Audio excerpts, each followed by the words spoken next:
e fatalo fatu ni sampula menaka nei taia o le aso le li fatalo fatu le tato o lotu masani ona tu nang falupe mai maunga tele se yo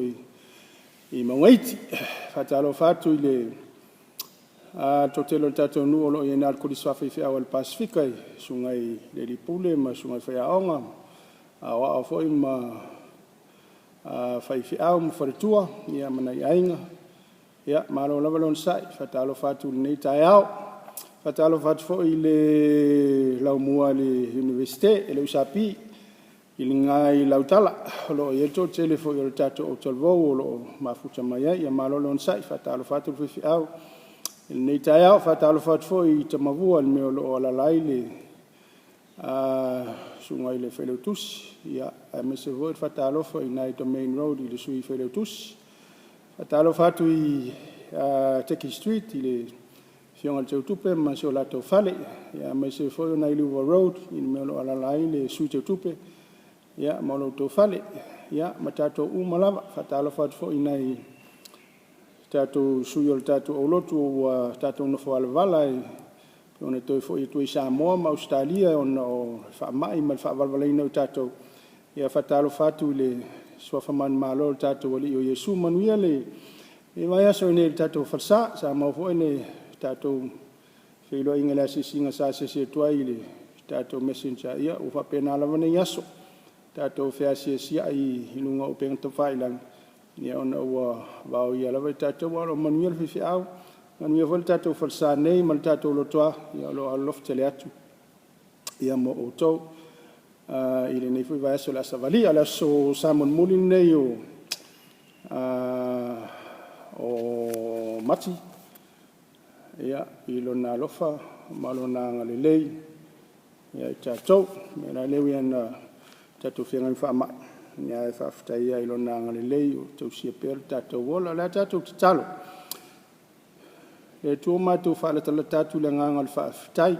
i lo lava fio i lo mamanu mo lo siri ese lo fa maoni apena na e angale lei mai alo fongi ai lo mato nu a mato fianga im fa mututo na va yaso ftai lo tu singa lo leong au le ngata i mato ne mato ainga o mai masani sa mo mato no mamau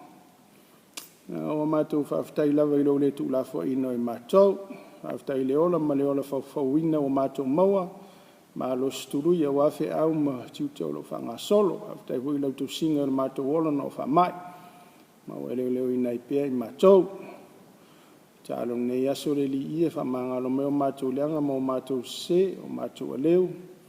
ia la fo ia tu la o fio ia fa ma ia o yo mato lo no fu tu yo mato le anga al talo foi pe lo fangia ia no mato no masani lo fangia le ko li swa foi awol pasifika o lo ia su to chelo lo mato o lo tunei ine le pule foi a onga ma foi au ma o am foi tua fa na la to lo o inai anga le ino la to so fu o na so fu to foi lo fangia le lo mo le usapi fana wa onga o ia i marito a matali o la to porkala me fa le onga talo e lo nga le mo mo mia la to talo fo i mo ni som ta fa lo mato lo to lo la lai e no fanga pe on si le fia mato va la o mo tofi e mo lo la to ma lo si mai leli ia mai mato fe ngai ma fe au manga luenga i ofisa manga luenga se to no su nei talo e fa mania la to mana tuana ia mato i tu tino o mato lo to e o mato valvala ona o totally watu ona o le whamai i Australia ia ma Samoa ia ngale leia i la tau ia nei vai tau mato valvala alo fangia le te whianga i o onga whanau ia o onga le usapi ia ma te whawa wina i te longa luenga i tono suwa nei ia i lau whamalmalunga i lau puipuinga lau leo leonga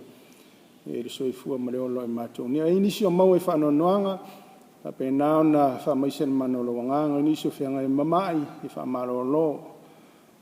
e ni so fianga i mavenga mafa ia fa luolo wanga fa ngofia ai o mato vala au lava ia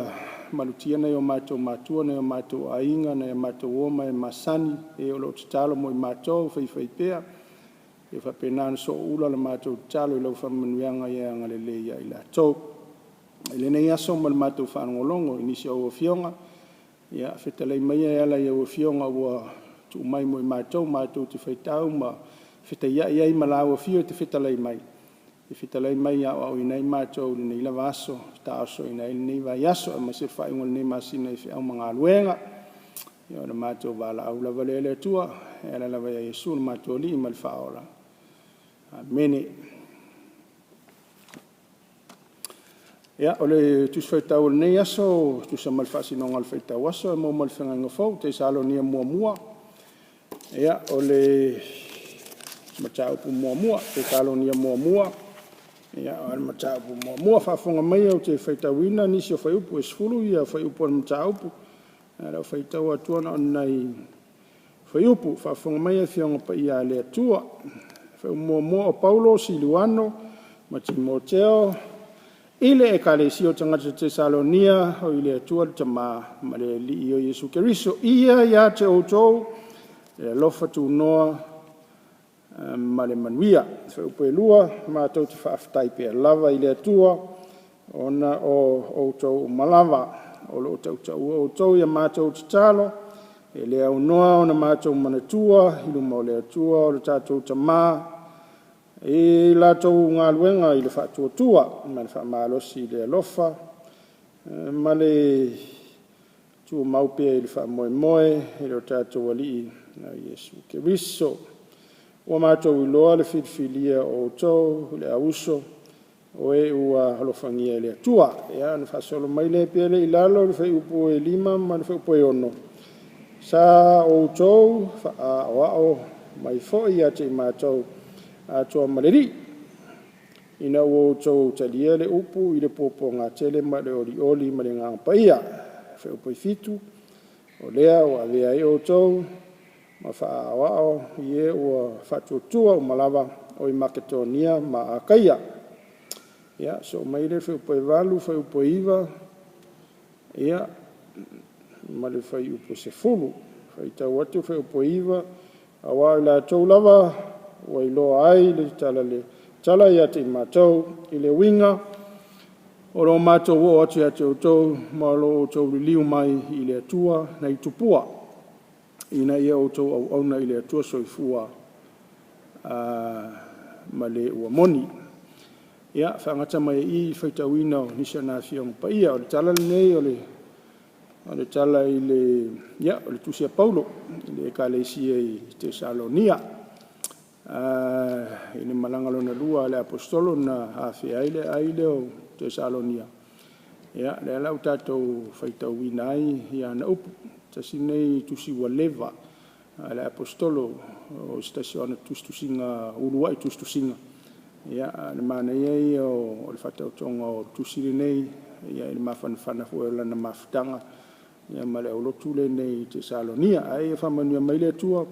tātou whaitau mwhanangolongo niso na whiong tumau te ilonu vinga nei maso o mai o le whawawau. O le launga le swafa malu le atua ta ma le alo, ma le angangsa. Amen.